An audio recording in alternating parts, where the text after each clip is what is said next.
He'd probably tell me something like, well, your check's in the mail and will arrive anytime. Yeah, well, he can play that game too. Right, you open the door. How far back? I don't want to get, how about that? Who knows? In any case, I had half a nap today before my St. Bernard stuck her nose in my face. You got half a nap? You're not getting any sympathy from me. So I should be halfway lucid. If that makes sense. Hopefully it didn't get totally used up in just that one discussion. Because we've got some really cool stuff to talk about. First, Plato, the Timaeus. And if we go back we just have one page in our text on this. Where is it? I know I'm looking at it. 179. Page 179. And following that is a little bit by Thomas Aquinas.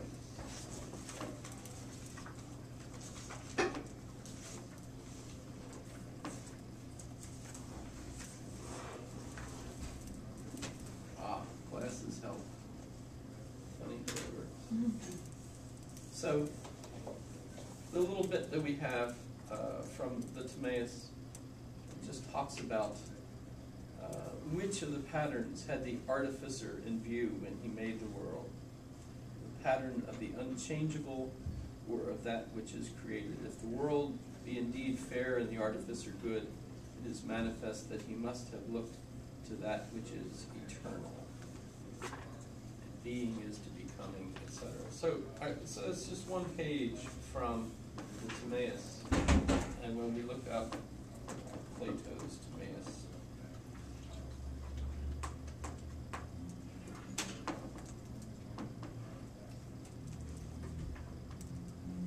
which I don't recall if I ever looked up Timaeus to see what the word means.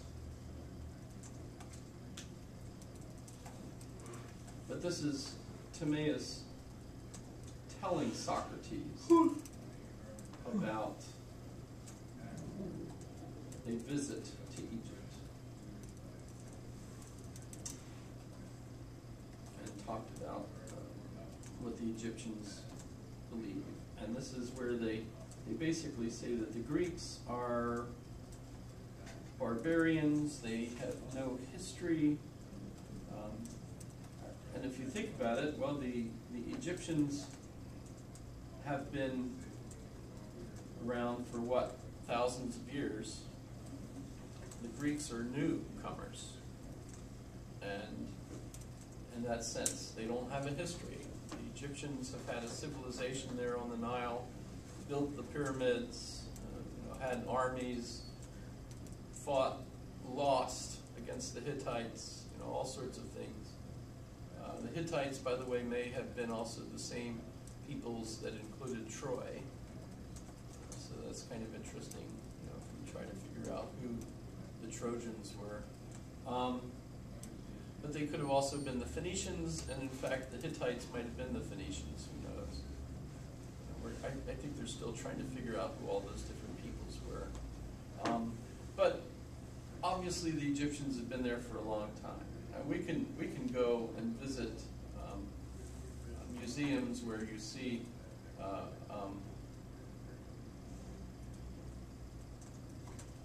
think this is where I have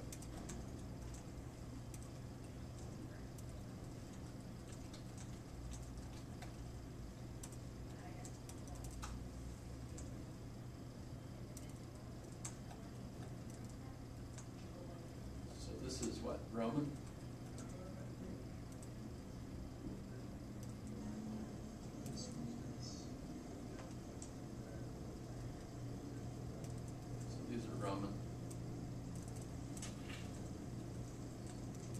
Well, this is a video you took. Yeah.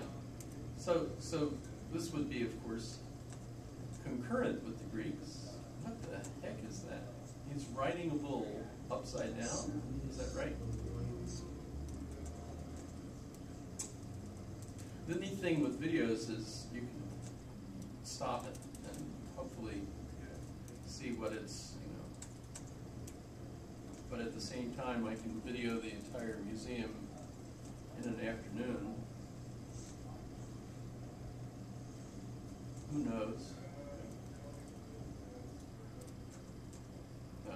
This one, I think I did show it to you already. This is the Code of Hammurabi. The original law code. Well, this one is a copy. I don't know how they made the copy. It looks supposedly just like it. It's tall. I'm looking up. Isn't it the oldest written law text that they know? As far as we know. Yeah. All right. So this goes back. This is BC, and very complex. Way more complex than like 10 Commandments, for example. So that's fun. Yeah, I have the whole visit on here if you feel like looking for it.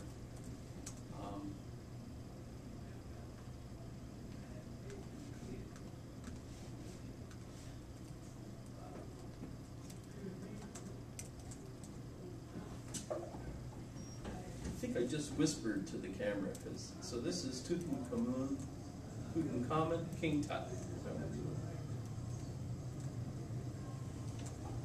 So if you wanted to read the signs, you can just go pause.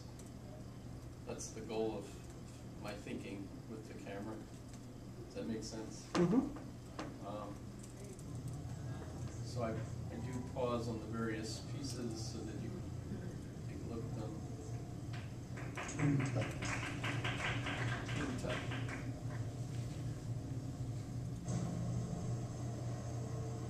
So, I mean, these are, you know, the real things from those tombs or other places that are there. And this is the University of Pennsylvania Museum of Art and Architecture, or Archaeology, sorry.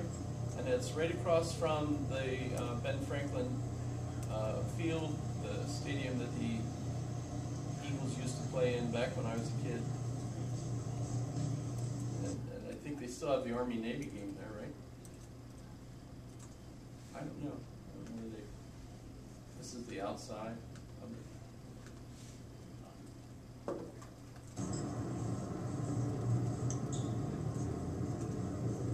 The Ben Franklin Field Stadium is made out of the same bricks.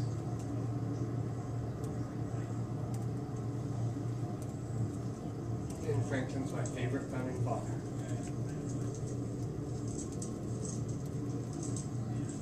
Not altogether sure what this is supposed to be. This is Saturn. He's got a tail. Saturn, I guess.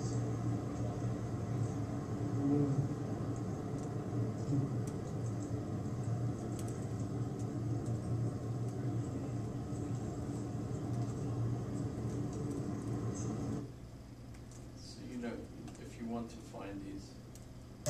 Oh. That's at Penn Presbyterian. That's the hospital on the campus. Which, by the way, is where I was born. Feel an attachment to the University of Pennsylvania. Pardon? I didn't think you were that old. I am old.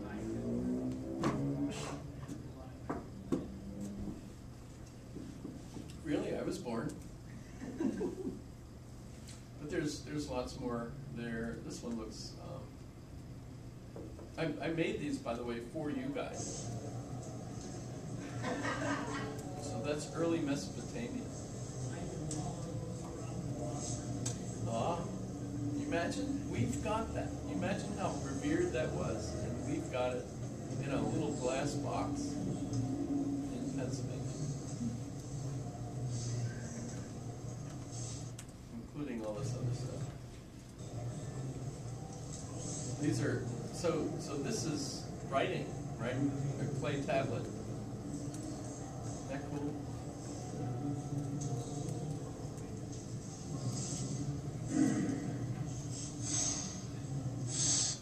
Wasn't it Egyptians who invented paper? Papyrus? Yeah. I don't know that we would call that paper yet. Maybe.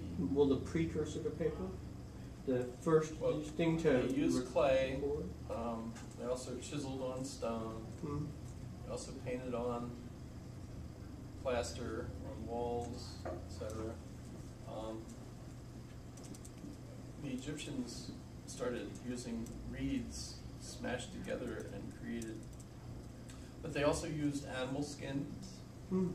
So the pieces in the Qumran caves where the Romans smashed them to try to destroy them didn't succeed, actually, because now we've got technologies that enable us to put the pieces back together and then still read what they said, and we've discovered full copies of Jewish scriptures, not counting the New Testament, of course.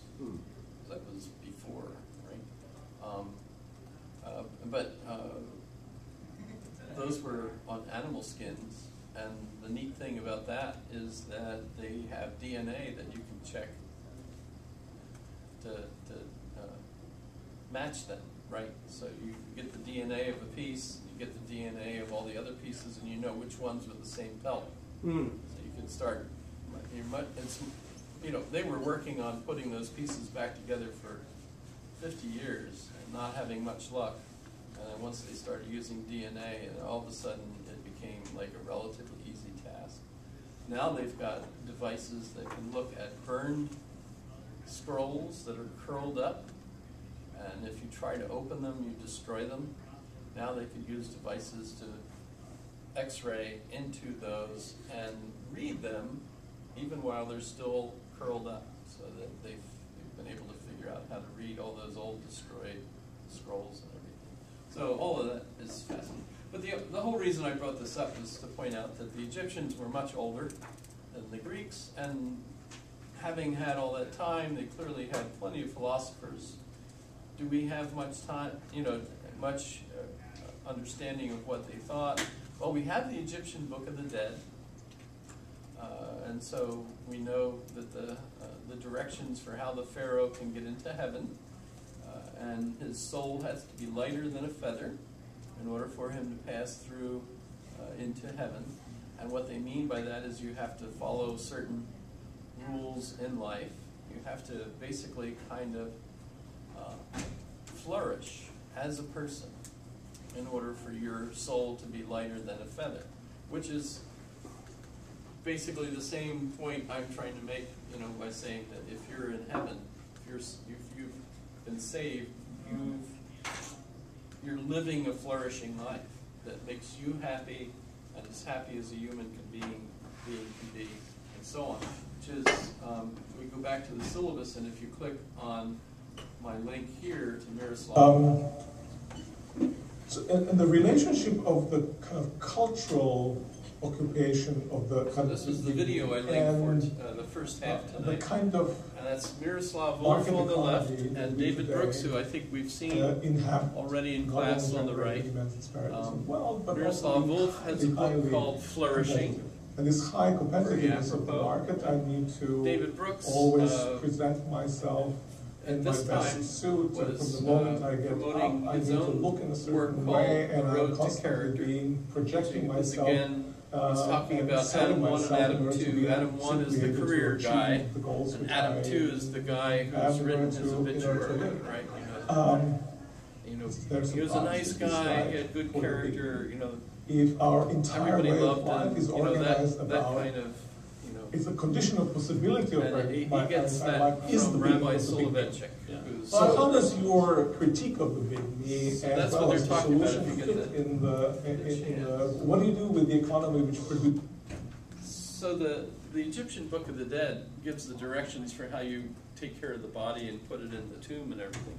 But the main thing for the Pharaoh, if he wants to live forever, is to live the good life. So it's essentially how to flourish. The same. So, and that's, how old is it? How old is the Egyptian Book of the Dead? Because that's the earliest where the phrase God of God, light of light, true God of true God comes from. It's from the Book of the Dead, the Egyptian.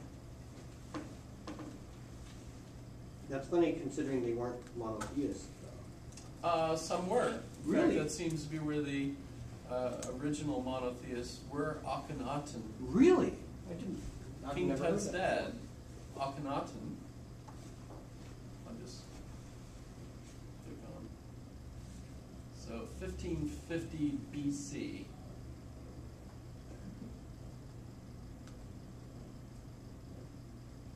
So it's used from the beginning of the kingdom, 1550 BC.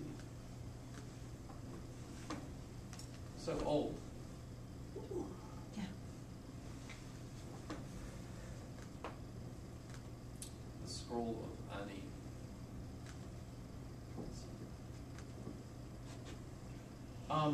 But Akhenaten, gosh, we even have an opera.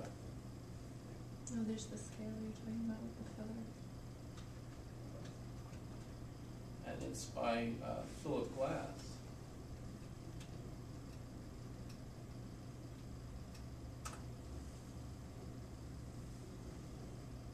Didn't I even torment you with a...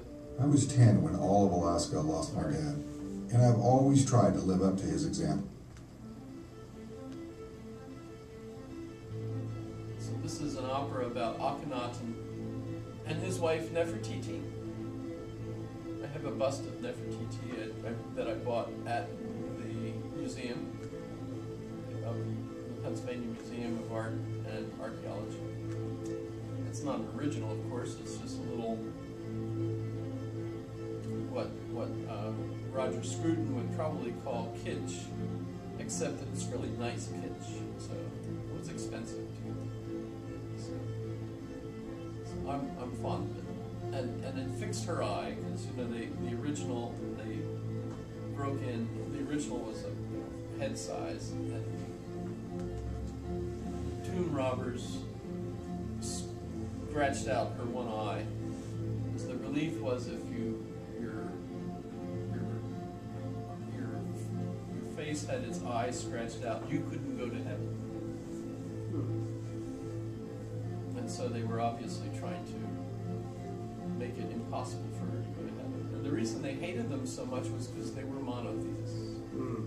I did not know that. Yeah, Akhenaten wasn't his original name, but Aten is the sun, and he made the sun the only god. And the problem was the Egyptians had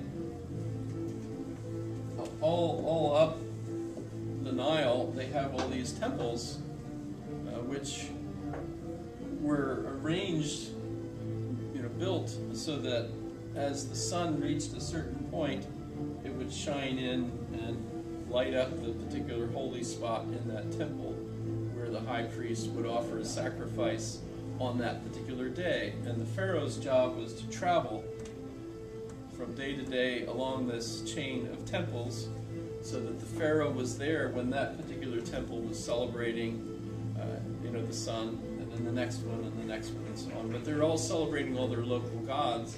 And that was also when all the people would come and offer their taxes. Right? Well, Akhenaten didn't like all this travel, and he decided to just stay and create his one temple he made a new city, and I can't remember wherever it was, right? And that was the only temple. And that meant that these poor priests were all out of work. And so, of course, the priesthood got together and decided, no, that's enough. They killed him. And replaced him with his son, Tutankhamun. Killed Nefertiti. I think Nefertiti died in the attack too. I don't know how she died. But this is...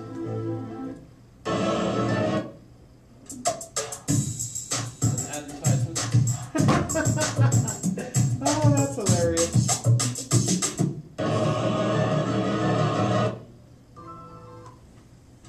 Oh, they won't let me scoot through it. That's terrible.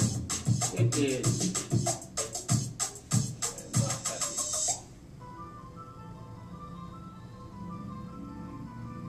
Because if you could see the opera, of course, it's a real opera.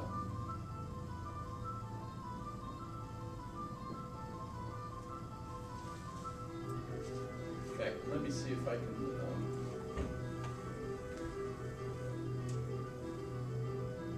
back. And what I want is aria.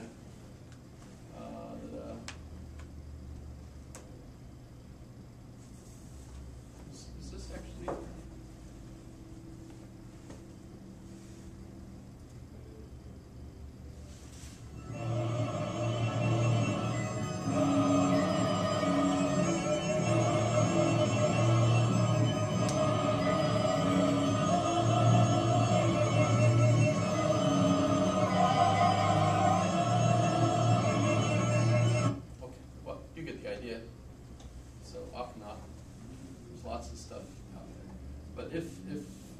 I hit the right video here, I've got a bust of Akhenaten that I captured on that trip. Let's see if I can find it. Ah. Okay. So this is the sun. When you see it, it'll come.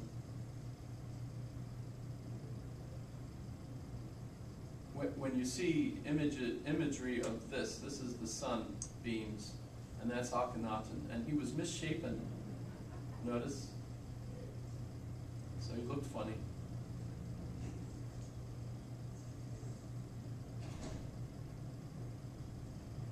So yeah, you could go see all that stuff. Or if you have patience, you could look through my video here, which isn't very, that's another Akhenaten. As you can see, the rays pouring down on him. That was his, that's Aten, the sun disk, pouring down on Akhenaten. So yeah, there were monotheists. And if you think of it, it coincides with the invention of mathematics. So prior to the invention of math, it seems pretty easy for statements to not necessarily be true or false. You know, that every local area had its own gods. Essentially what they were the divine, mysterious powers in a particular place.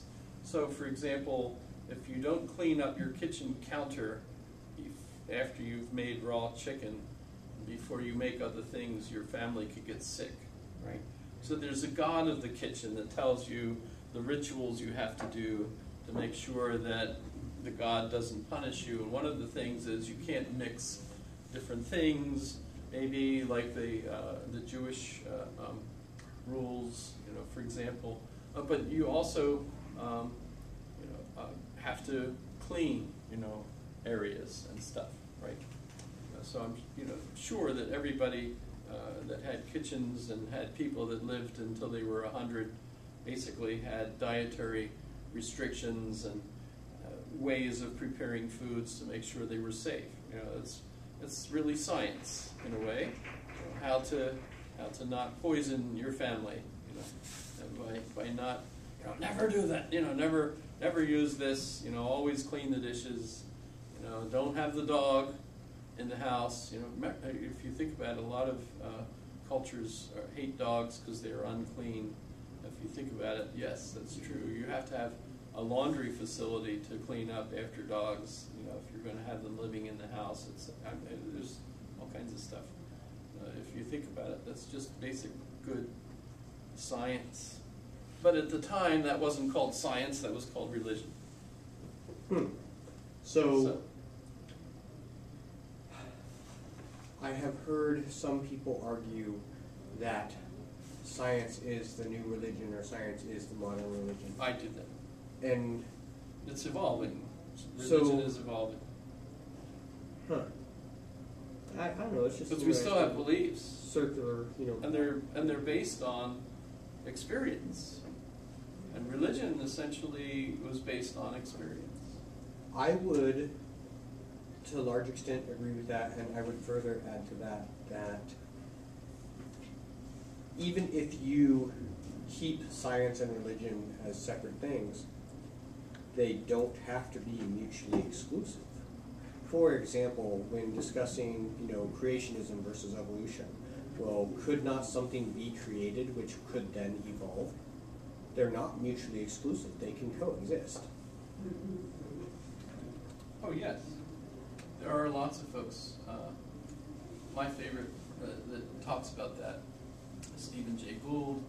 I don't know if you need science. How do you spell science? It's the ages of rocks. Religion gets the rock of ages. So this is in his book, Rocks of Ages, Science and Religion in the Fullness of Life. And he refers to each of them as having their own area of expertise. And they're non-overlapping magisteria, right? So science has one magisteria and religion has the other. And basically religion is concerned with narratives and what kind of narratives lead to a good life and teach us good ethics. Science, on the other hand, is not concerned with ethics, but instead with what we might call a fact. Right?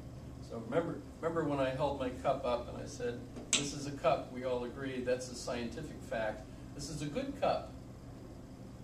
That's a fact. That's an interpretation of value, right? And remember, I demonstrated, and everybody laughed as I went, how terrible a cup it is. But actually, I'm still not trying to demonstrate that it's really a terrible cup. It's instead an interpretation either way. You might still think it's a good cup. You might think it's a good cup. You might think it's a terrible cup. And it's not like a scientist can tell you you're wrong, he's right. No, science, that's your, whether you like it or not, right? Well, that's religion. That's essentially the magisteria of religion that doesn't get involved in kind of a scientific thing. But when I merge them together and I say, well, over the course of our history, we started off with priests that told you what was good and bad to do. And they were using science. It hadn't gotten to the point yet where science became, so specialized that even within, say, the brain sciences, we have 450 specialties today. And some of those specialists can't even talk to other brain specialists because their narrow expertise is so narrow that they can't even use the same vocabulary with one another. But yay for them, because they're inventing medicines that will help us cure, mental illness and things of that sort. That's cool, right? I'm glad for specialization if we get great results from it, right? And I wouldn't go to a neurological specialist to find out what narrative I should follow, because he's not going to be aware of that, right? I would go to a philosopher for that, or a literary person, like Tolkien, or Joseph Campbell, right? Who that was his deal, figuring out how many kinds of narratives are there. What is the monomyth? Have I talked about that at all? Not the monomyth specifically, but that you're familiar with it. You know what the monomyth is, right? I think you talked about all narratives are the same one narrative, and it's a circular. Well, obviously you get different stories, different narratives. Mm-hmm. What Campbell is trying to say is that we can actually identify the best narrative, the one that everybody likes, right? So it's not that Luke Skywalker, is a hero in a particular narrative. Tarzan is a hero in another narrative. It's the same narrative. There are some crossovers, but they're not exactly the same. There's lots of differences. He's saving Jane. Tarzan is saving Jane, right? Whereas Luke is trying to save the galaxies, from evil, right? So they're different narratives. But the thing is, Tarzan is not nearly as popular as Luke Skywalker. So there's elements in the Star Wars sequence, narrative, whatever you want to call it, that made it a hit, a mega hit, that keeps filling the coffers of George Lucas and others in the LucasArts studios, etc. Right? And what Campbell would say is, and by the way, Lucas was a student of Campbell, and he put that movie together following my Yoda, he said, who was Joseph Campbell, right? He's my Yoda, right? And it was supposed to be just a crappy 10-cent movie.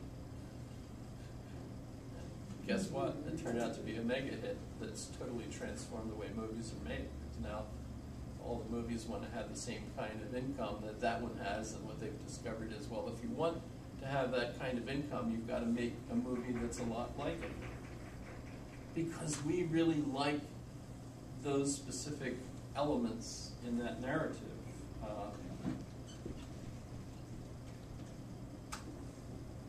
Yep. Right? So the monomyth.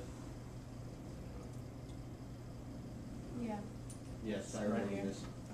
Yes, you talked about this. There's multiple video, visuals on it, obviously, and you can zero in on aspects of it and how to do it. It's very, very clear to me that Harry Potter matches it, that the Star Wars series matches it. I mean, the Indiana Jones thing kind of matches it, and there's all sorts of interesting interrelationships between that.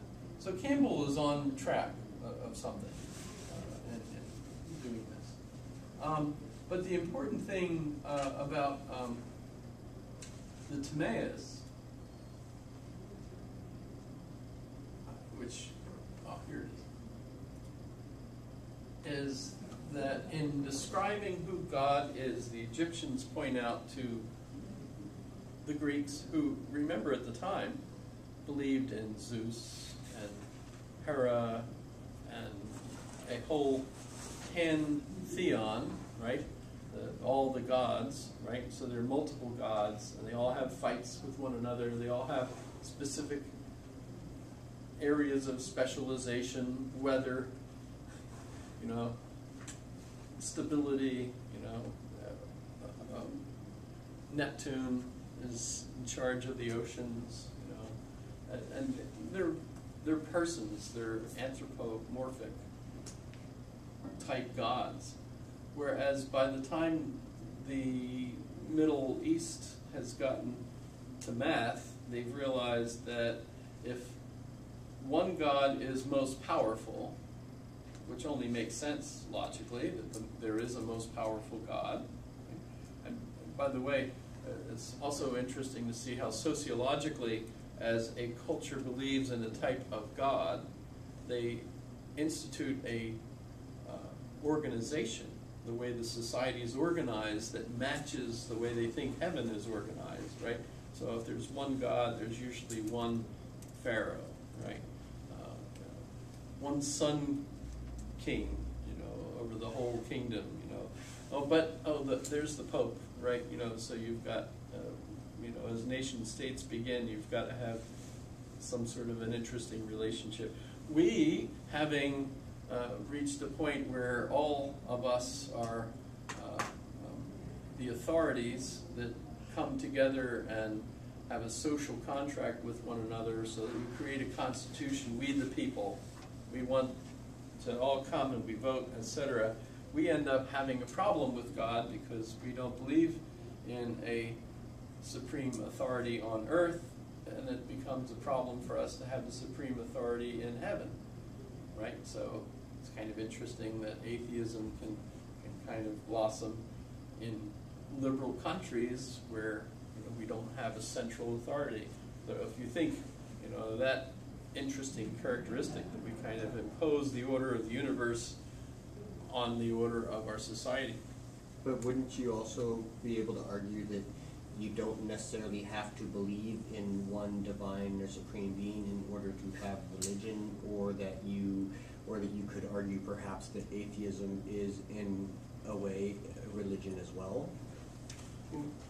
Remember my definition of religion?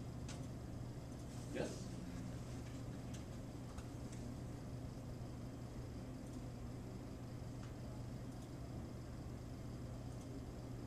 Which is, sorry about a bad page, but I argue that religion is belief in a meta-narrative. So then, yeah, that would... Yeah, and that basically being human, needing a role to play. Three main questions I need to ask is, what is my place in the universe? How do I maintain that place? And that's so who am I, right? It's my first question. Who am I? What is my role in the universe? What is my place in it? And how do I maintain, how do I live in order to meet that role, right? And that big meta-narrative, or story that includes all my other smaller narratives, is my religion. And yes, it does change as you mature. That's what maturation is, right? But so today we definitely put things into a narrative format as a way of understanding the importance of what you believe, that the axioms or the values you believe are embedded in a narrative, etc.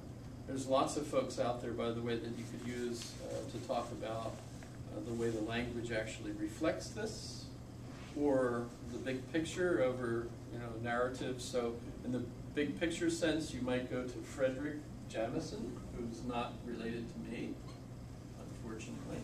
That'd be cool though, huh? Frederick. I'm not sure how to spell any of his. Pretty sure it's E-S-O-N. Fred. He's got lots of fascinating books out there.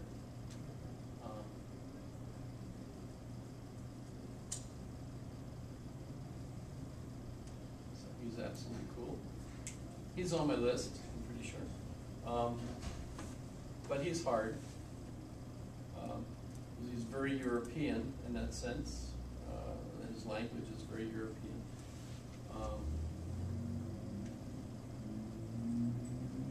Notice he's still alive, and you could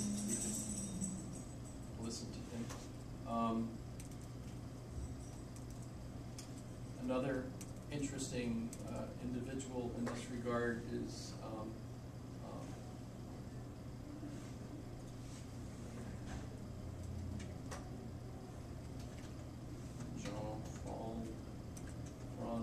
Francois Lyotard, and postmodernism is one of his texts. But he killed himself smoking. So. Smoking cigarette? Pardon? Cigarette? Cancer. Oh. So, it's one of those that whenever he would be in a video, he's always smoking a cigarette. Guess what? He's dead. So that's the postmodern condition. What is postmodernism? That's what happens when you reach the stage where you no longer believe any of the traditional meta-narratives. They're no longer believable. You don't believe in God. You don't believe in Islam. You don't believe in Judaism. You don't believe in Christianity. You don't believe in Hindu. They're all man-made, so therefore I don't believe in any of them. I'm just a scientist. Well, but then it's hard to even decide how to be a good scientist, because being a good scientist is a value that depends on a particular meta-narrative that defines what a good scientist is. I was going to say, even, isn't science, search for truth? Well, yes, actually. You don't find truth in religion, you find truth in science. Right, so science is is a cup. This is a cup. That's a true statement. This is a good cup. That's an interpretation. So religious points of view are valuable. That's where all the value is. But people can and do manipulate But science to fill their views as well. Yeah, well, they do have to go together. Well, so Plato gives us at least what the Egyptians have concluded about God, and that is, number one, God has to be outside of the universe.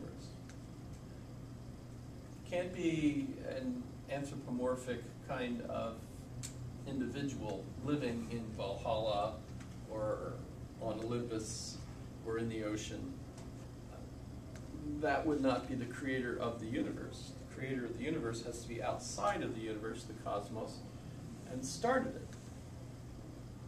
Which means they can't be a creature themselves. So your God's too small. If you think your God is a guy hanging on a cross, that says, "Father, forgive them, because they know not what they do," right? Okay, he could be participating in the divine, because he understands the nature of divine love. Yes, that works. But to be God itself, as a human being, you'd have to interpret it as, because he's participating in the divine love by his actions, that makes him one with God. Okay, so that works. Right? You see how that might work, right? But so but you are claiming that God is love, which you might say is the Christian main principle. God is love. God loves us. God sent his only Son into the world to save us, right? By teaching us how to once again be one with the divine, etc., right? So that's the more modern interpretation of what the Christian narrative is, right? Is that Jesus is that expression of the divinity. Right? When you're a kid, you could believe, God actually is this person. Then you get problems, where people write stories about Jesus as a kid playing with his brothers, and the one kid keeps squishing his slug, and Jesus has to keep, reviving the slug. You remember that story? Did you ever read that? No. It was a popular novel not too long ago. Okay, but so that's Plato, that's the Timaeus. Your God is too small if you think it's something definable in the universe. Instead, God has to be just so far beyond us. So when we get to Anselm, we've already talked about the definition of God that Anselm gives us in 1100, and that is that God is that than which nothing greater can be thought. So that's how we express the unexpressible, the cloud of unknowing, so to speak. That's beyond the way we can actually describe God. It's the same thing as the infinite, in a sense that if I use like the Mobius strip image as a symbol of the infinite, I can't really conceive of the infinite in my mind because the infinite is inconceivable. But I have a symbol that allows me to think about it, right? And the same thing applies, if you're like a Mason, you just say G for God, but it could be any conception of God that you have. But it's still that than which nothing greater can be thought. But then you can't actually define specific characteristics of it. Well, if we go on to Aquinas,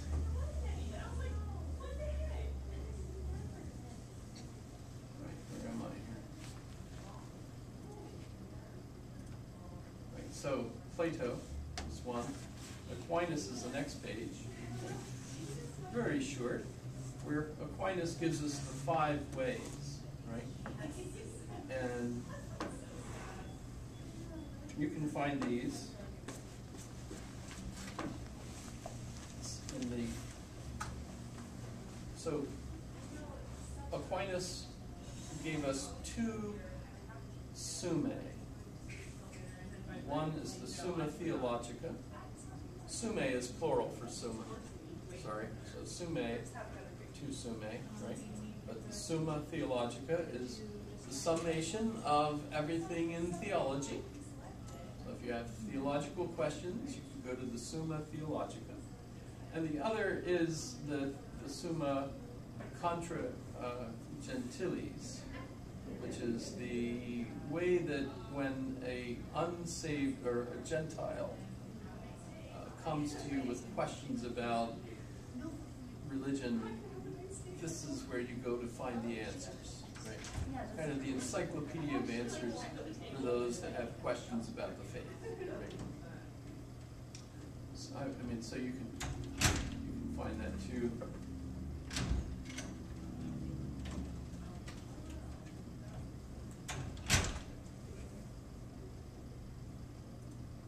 It's nice that they have it in English, right? So that's all the answers if you need it. But we're going to look at the New Advent version. That's just a nice, handy way to look at the Summa. So the first part and the first part of the second part, or rather the first of the second part, however you want to say that, and the second of the second part. And then you can go to the third part, and the supplement to the third part is there because Aquinas died. He was only in his 40s. Although he was so fat that the table that he sat at had it like a circular area cut out so that he could sit up to the table. From what I maybe that's just hagiography, the way they talk about the saints. Doesn't really sound like praise, but But he didn't sit while he was writing. He didn't actually write, probably. He had scribes that were writing while he spoke to them. And he did all of his reading and stuff standing up. By the way, at the time, it seems that they, and I don't know when this actually happened, but people would read out loud. It hadn't been invented yet to read quietly to yourself. We do that routinely, after you're of a certain age, you start to just read quietly to yourself. But apparently that was a relatively recent invention. You don't realize that. But I actually sometimes have a hard time reading to myself or it helps. thinking without speaking. If I can, speak aloud, then I can process things better. It's weird. I generally read things so quickly I couldn't possibly read them out loud. I can read them out loud, and I can enjoy reading them out loud. If I memorize things, there are strange things done in the midnight sun by the men who moil for gold. The Arctic trails have their secret tales, which would make your blood run cold. The northern lights have seen queer sights, but the queerest they ever did see was that night on the marge of Lake Labarge. I cremated Sam McGee. Robert Frost. Or Robert Service, rather. Robert Service. My apologies.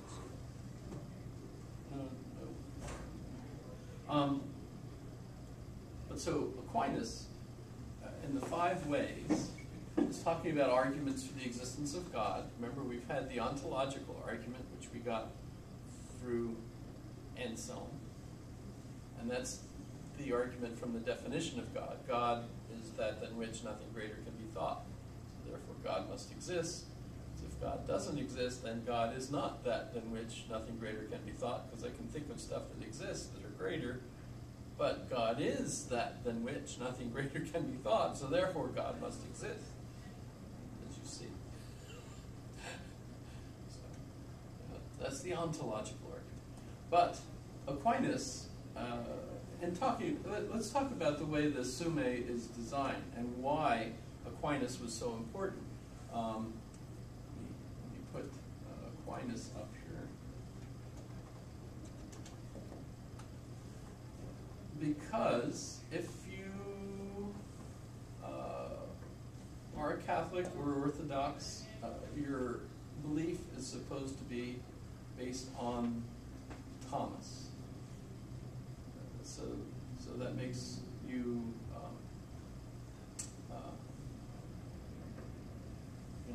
follower of Thomas.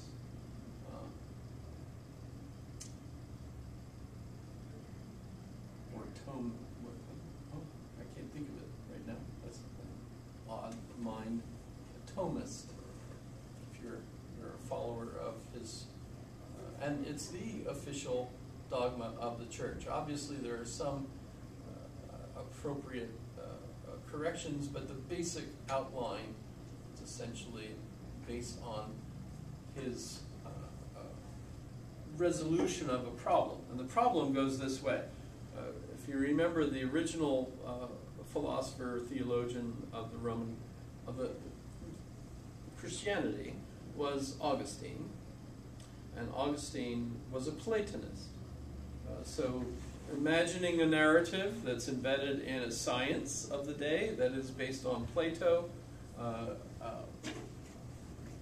Augustine gives us the earth, matter, and heaven, the world of ideas, the Platonic world of ideas.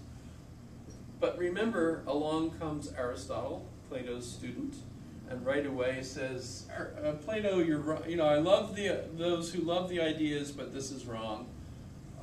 All there is matter, substance, and the causes that we can study, and that includes things that are matter, the forms or the ideas, which are the shapes of things, the way that we define them, the efficient causes, which are the tools and the means by which things are created or changed, and then the purpose, or the telos, hence Aristotelos, remember?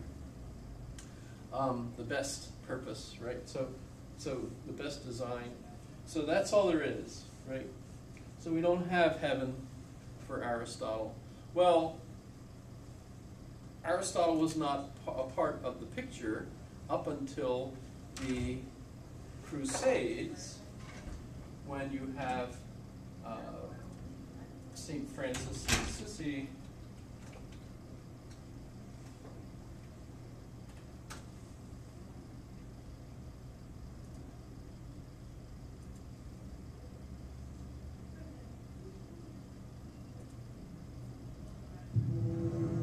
This is an actual movie that's coming out? It hasn't... I think it already came out. Really? It is the height of the Crusades. Muslims and Christians have been It's fighting one actually more another of a in a war that documentary? raged 120 years. As death and misery mount, St. Francis of Assisi and the Sultan of Egypt, Muhammad al-Kamil, nephew of the famous Salah ad-Din, defy their angry times and human nature itself to cross the bloody battle lines and meet in peace. But will it make a difference? How does anyone stop the violence in a seemingly endless conflict?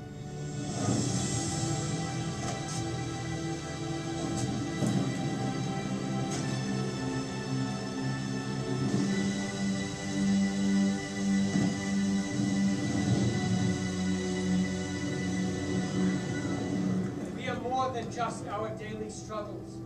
Where there is darkness, light. Where there is sadness, joy. The Lord has made us for a greater purpose. To be instruments of His peace. When Al-Kamil comes to the throne, he's in a rather precarious position. These two were indeed seeking peace in the midst of war, so they were open to being transformed by the person who was allegedly their enemy.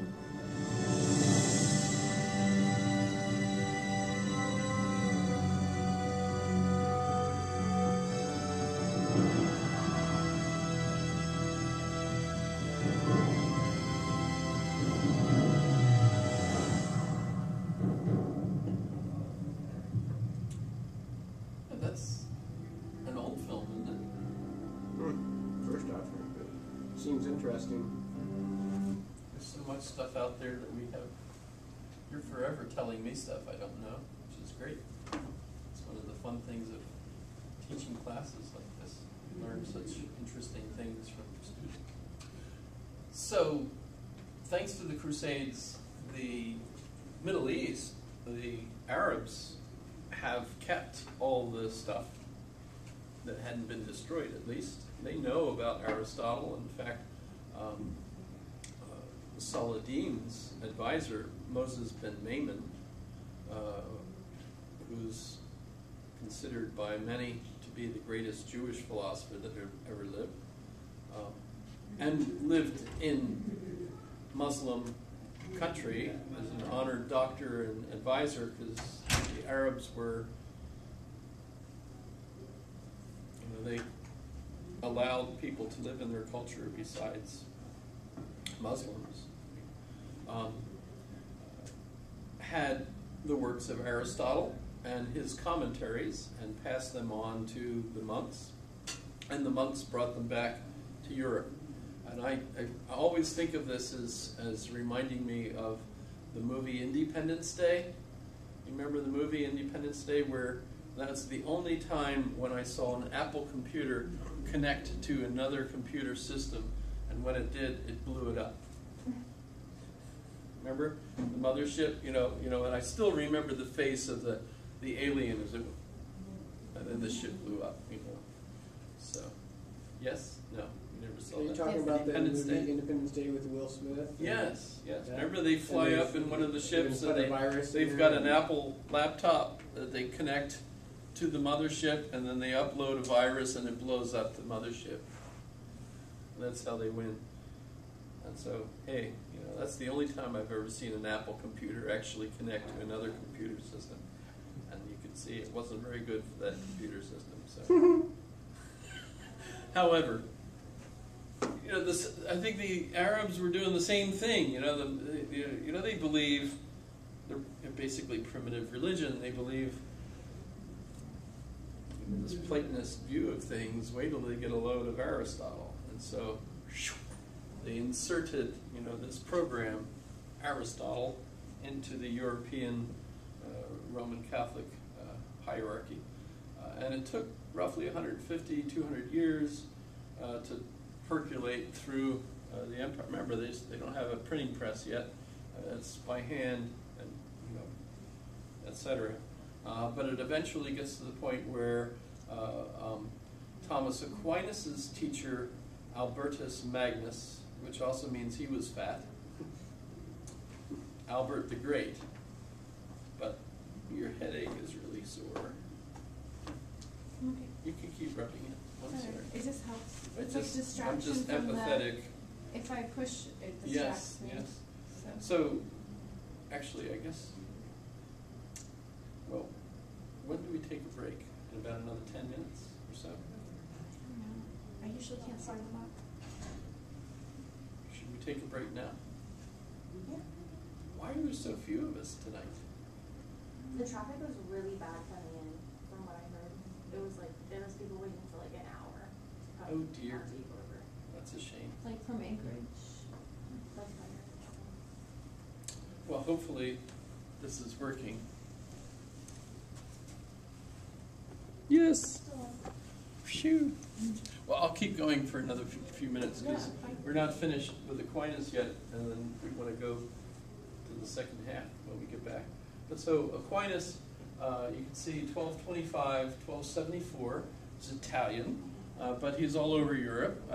Paris was one of his main places, because Albertus Magnus is an Aristotelian, so Aquinas becomes an Aristotelian, and it's laid on his shoulders. The Pope literally says, if you can't solve this problem, then we'll just make it illegal for people.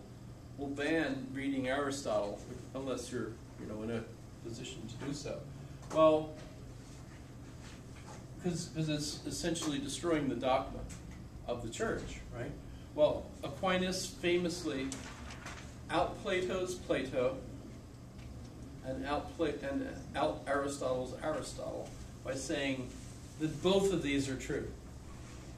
It looks like the philosophies are contradictory, because the one says everything has to be substance, and the other one says no, there's substance and there's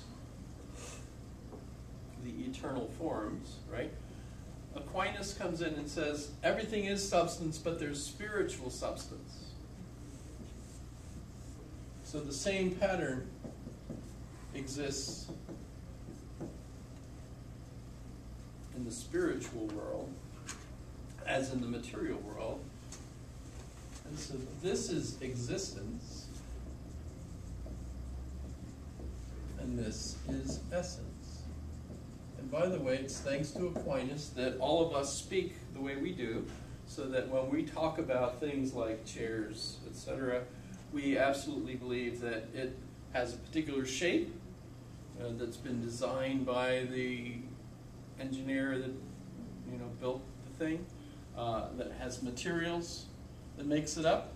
So that's all the way Aristotle described it. But we also believe that it's a chair because it is essentially a chair and has this shape and consists of the kind of materials that chairs have, etc. So in our vocabulary, we talk both as Plato did and as Aristotle did. And that makes our language much more complex. In fact, we could say that Aquinas doubled the ontology of things. Remember, ontos is thing, so the study of what there is ontology, right? And if you're a Platonist, you have one view of the nature of things. If you're an Aristotelian, you have another. And thanks to Aquinas, we believe both of them. We talk with a vocabulary that's twice as rich. So we have twice as many ways of talking about the nature of things, etc. So we're all followers of Aquinas just because of our language, whether you realize it or not. And that essentially solves why we can incorporate Aristotle into our theology. And so if we go and take a look at, say, the first part, the existence of God. So the first part, it talks about whether sacred doctrine is necessary, is it a science, etc., has all those explanations.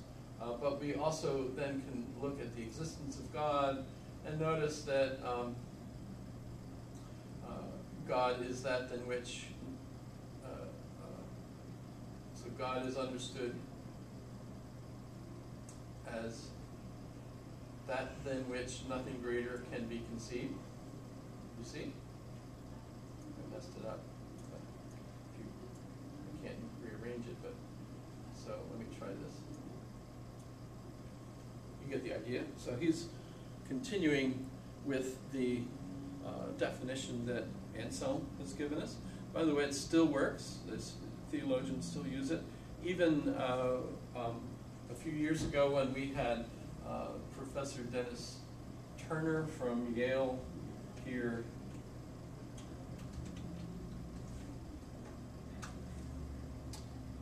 he gave a presentation that was so packed up in the library that I was afraid that the fire department was going to kick us out because it was over capacity. Because there were people standing in the hallways and everything. And his topic was that you're wrong to be an atheist. Because basically an atheist believes exactly the same thing that contemporary theologians believe. Because when you get right down to it, if you believe that God is that than which nothing greater can be thought, and a lot of the time he spent with students who were talking about the ontological argument with him, right? He said some interesting things about it, by the way. But in any case, if you believe that, you can't say anything else about God. Because anything else specific that you say about God is contradictory. So if I say God is all good, well, what about all the evil things that he's created, right? If I say that God is all-powerful, can he create a rock that's too heavy for him to lift, right? So anything you actually want to describe about God, give God a predicate. Remember, Kant critiqued even the argument by saying that you're essentially saying God is, and then not finishing the sentence by saying that God exists. Because you have to give God characteristics.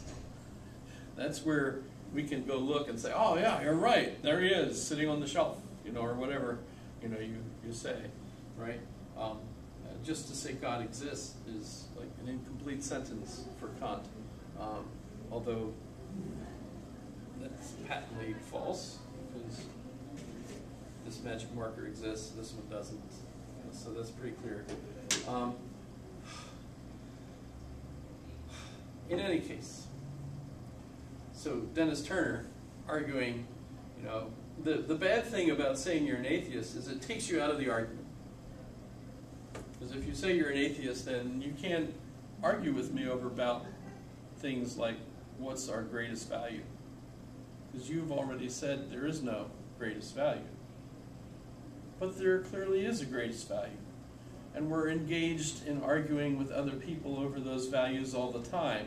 So you don't want to just take yourself out of the argument. Especially if you're an intelligent, educated person, we need you in the argument.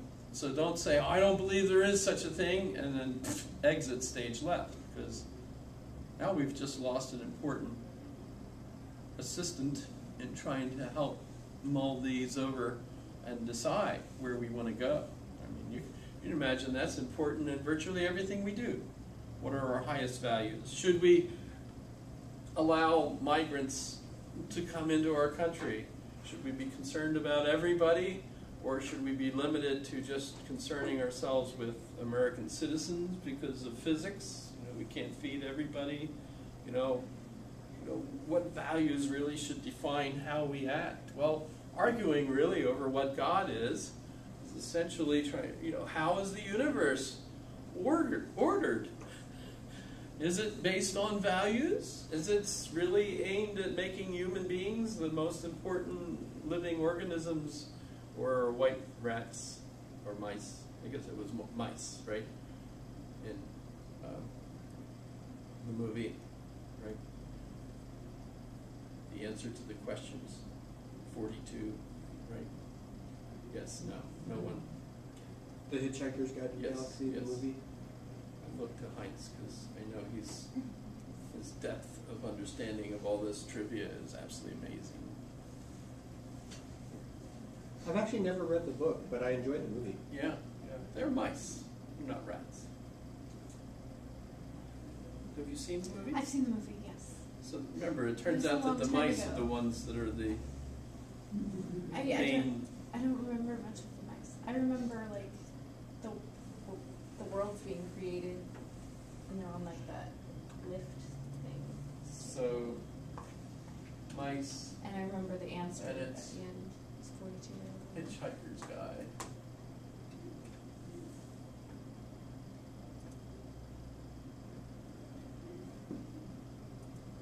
We actually see the mice. It's time for Luigi to face his fears as he solves mind-bending puzzles and takes on ghastly ghosts. Luigi's Mansion on new Nintendo 2DS XL. I'm buying that tomorrow. There they are.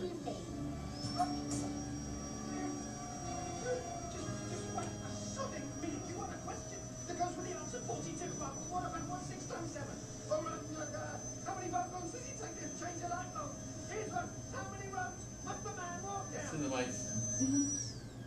Hey, that's not bad. Fine, take it. My head is filled with He's a questions hobbit. and I can assure What's he you. doing there? That's funny. How did I get into that? I don't know. Okay, so once you define God that way, the problem then is, well, now we've got to actually argue over the nature of God. And the problem is, of course, if we accept that this is the definition, it seems like we get into trouble no matter what we say. Right?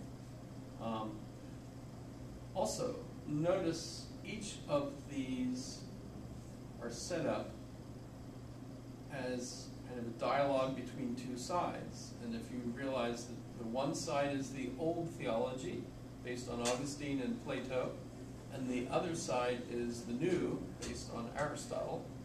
Right? You've got, so, I guess I should have,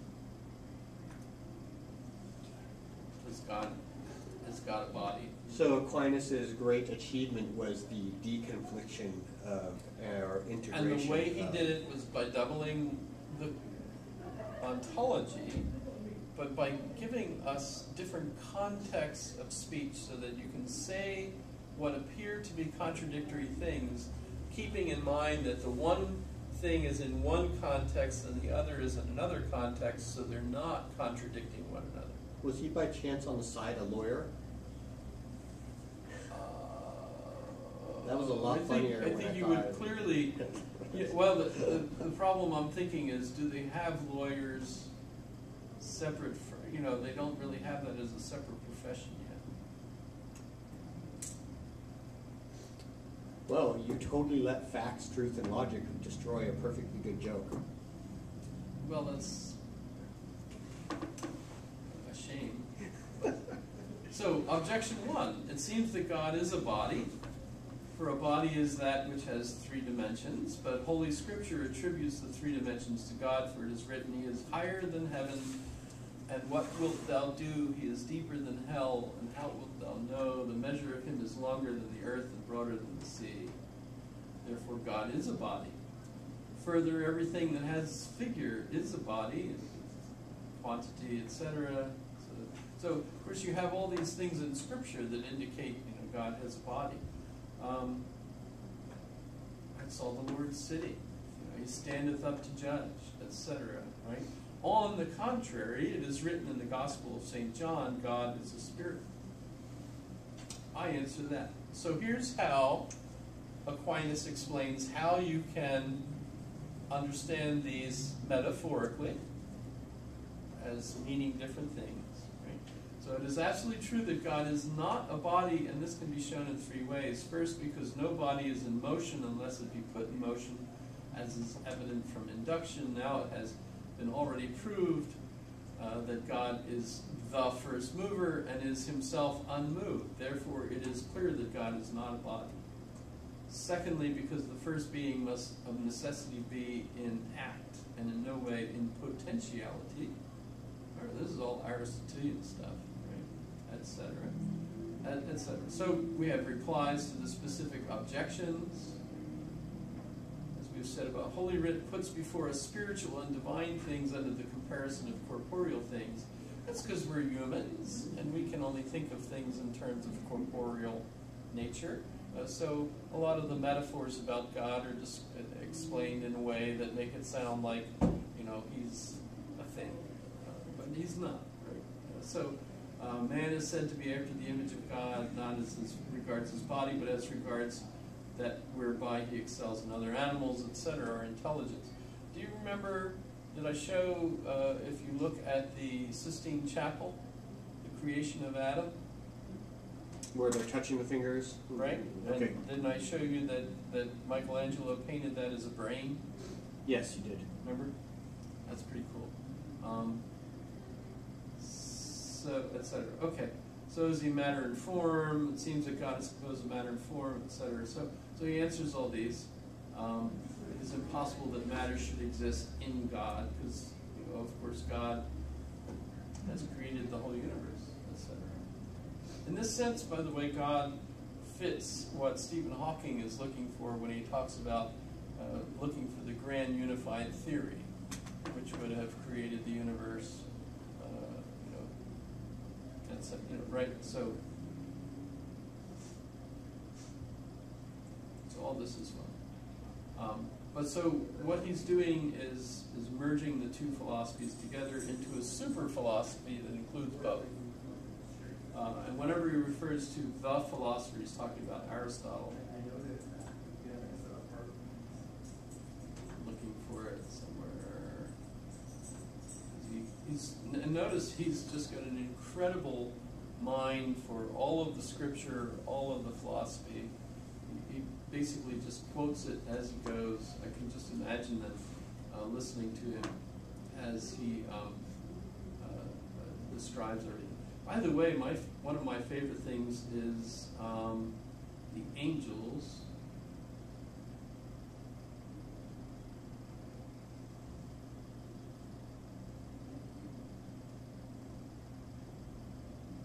Where are the angels? Do you see angels? plus Trinity, creation, angels, here we go. So angels. I would argue that according to his description of the angels, we still have them with us. It's the vocabulary that's changed. Today we think of them as the forces of the universe. So the strong and weak nuclear forces, the electromagnetic force, and gravity are essentially the angels. That's just me. Because the angels are in between God and matter. They are spirits, but they affect matter. And so if you think of it, gravity doesn't, but it affects it. It's not present, etc. So, why all this? Why is this interesting? Well, when we go to the 5 ways, what we're looking at is proofs based on the cosmos. So the first 4 ways of the 5 are called the cosmological. So they're the study of the cosmos. And by looking at the cosmos, you're looking at stuff, right? Instead of the definition of God, you're looking at stuff. And you say that stuff moves. And stuff that's moving got moving because of something that put it into motion. And then before the thing that moved this it had to be moved itself, and that was moved and moved and moved. And you have this chain of moved things, but if that chain goes on ad infinitum, time isn't going in this direction, it's going in that direction, because it hasn't started yet. So there has to be a beginning, and that beginning is God. That's one of the 4 ways. But all 4 of the cosmological arguments essentially work out to be the same thing.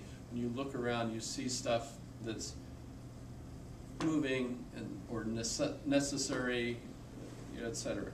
So all 4 of the cosmological arguments are based on our observation of the cosmos. And then the 5th way is the argument from design, the teleological argument. Telos is design, so teleological argument. That's the argument from design. I've had lots of mention of that.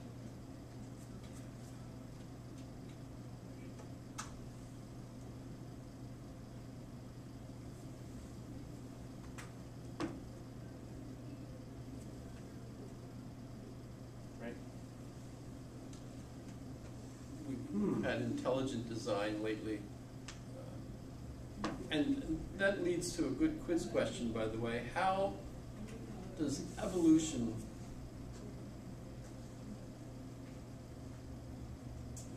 design things? How does evolution design things? So for example, Darwin discovers that there are finches all over the place, but they're different from one island to another. So obviously they're all related, they've all evolved differently for their different environments. Right? But when we look, say today, at an environment in, say, the Amazon, and the weather patterns change so that the trees that will be fruitful next year are not the same trees that were fruitful this year. But what we discover is that the birds that are plentiful next year are exactly right for those trees. And it's not like we find a whole bunch of birds that died because they weren't designed for the right trees. Somehow the birds know which trees will have what fruit, so that the birds with the right kinds of beaks are the ones that arrive on time for nature next year, right? By the way, we also know it's not just our genes that's important in what kind of person we are. it's also epigenetics today we talk about. So what's epigenetics? Have you heard of this? No. Yes. But on that teleological argument, Newton said that the human hand is evidence of God and of intelligent design. They also talk about the eyeball. One of the arguments we have in here is the bishop arguing about Darwin, where Darwin says that everything is by chance. What was it, Wallace that called it survival? It wasn't Wallace, it was the other philosopher that gave it the phrase survival of the fittest. Can't think of the philosopher, British philosopher. But